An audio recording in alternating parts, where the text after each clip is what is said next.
Google वर best home in Nashik type करून थकलात? आता वेळ आहे दीपक बिल्डर्स अँड डेव्हलपर्स यांच्या DBD होम फेस्ट 2025 ला भेट देण्याची। इथे आहे नाशिक मधील प्रोजेक्ट्सचे अनेक पर्याय एकाच छताखाली। 22 सप्टेंबर ते 22 ऑक्टोबर पर्यंत नक्की या आणि बुक करा तुमचं dream home. DBD home fest 2025, 3 lives Govindnagar Nashik. Call 7796 833 833।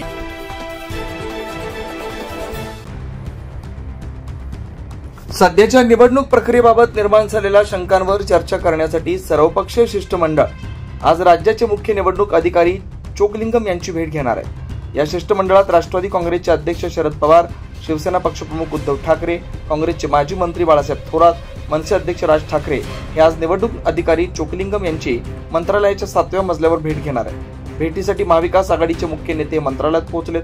अगदी थोड्याच वेळात ते निवडणूक आयोग अधिकारी चोकलिंगम यांची भेट घेणार आहेत। महाविकास आघाडीच्या नेत्यांसोबत राज ठाकरे यांची उपस्थिती राजकीयदृष्ट्या महत्त्वपूर्ण मानली जाते। दरम्यान सर्वपक्षीय शिष्टमंडळात सहभागी होण्यावरून काँग्रेसमध्ये मतभेद निर्माण झालेत। लोकशाही अधिक बळकट दृढ व्हावी हा या भेटीचा मुख्य उद्देश असल्याचं सांगण्यात आलं।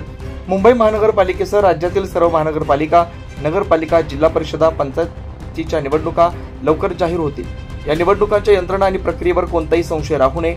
निवडणुका निष्पक्षपातीपणे, पारदर्शक व संविधानाचं पूर्ण पालन व्हावं ही राजकीय पक्षांची भूमिका आहे, असं खासदार राऊत यांनी सांगितलं होतं। निवडणूक प्रक्रियेतील विविध मुद्द्यांवर चर्चा करून आयोगाचं लक्ष वेधण्यासाठी सर्वपक्षीय शिष्टमंडळ राज्याचे मुख्य निवडणूक अधिकारी चोकलिंगम यांची भेट घेणार आहे। त्यामुळे सर्वपक्षीय शिष्टमंडळ आणि निवडणूक आयोगात काय चर्चा होणार याकडे सर्वांचं लक्ष लागलंय। 9 न्यूज महाराष्ट्र ब्युरो, नाशिक।